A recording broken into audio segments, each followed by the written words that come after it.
জানেন কি, নতুন কোনো কাজ শুরু করার আগে আমরা কেনই বা গোটা একটা নারকেল ফাটাই?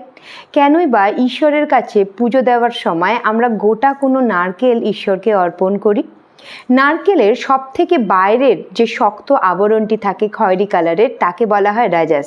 তার ভেতরে যে সাদা রঙের পুরু আবরণটি থাকে বা পুরু যে অংশটি থাকে তাকে বলা হয় সত্ত্বা। আর তার ভেতরে যে জলটি থাকে তাকে বলা হয় তামাস। নারকেলের উপরে যে তিনটে ডট থাকে, সেই তিনটে ডট তিনটে জগৎকে নির্দেশ করে বা তিনটে লোককে নির্দেশ করে: স্বর্গলোক, মর্তলোক এবং পাতাল লোক। আমরা যখন নতুন কিছু শুরু করতে চাই তখন ঈশ্বরের কাছে নিজের ইগোকে বিসর্জন দিই। নিজের ইগো বিসর্জন দিয়ে ঈশ্বরের কাছে নিজেকে সম্পূর্ণরূপে সমর্পণ করি। এই সমর্পণ স্বরূপ আমরা নারকেল ফাটাই। সমর্পণ করতে আমরা নিজেদের মাথার তো ফাটাতে পারি না, তাই নারকেল ফাটিয়ে আমাদের ইগো সম্পূর্ণরূপে বিসর্জন করি ঈশ্বরের সামনে। তাই নারকেল গাছকেও কখনো কাটা উচিত নয়। যদি নারকেল গাছ খুব অসুবিধা থাকলে যদি কাটতেই হয়, তাহলে নারকেল গাছকে পুজো করে তারপর নারকেল গাছ কাটা উচিত।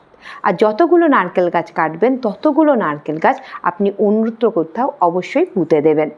কারণ নারকেল গাছ হলো পিওর তিনটে তত্ত্ব আর পিওর তিনটে লোককে নির্দেশ করে। তাই এখন থেকে যখন ঈশ্বরকে নারকেল অর্পণ করবেন তখন অবশ্যই করে এই কথাগুলো মাথায় রাখবেন।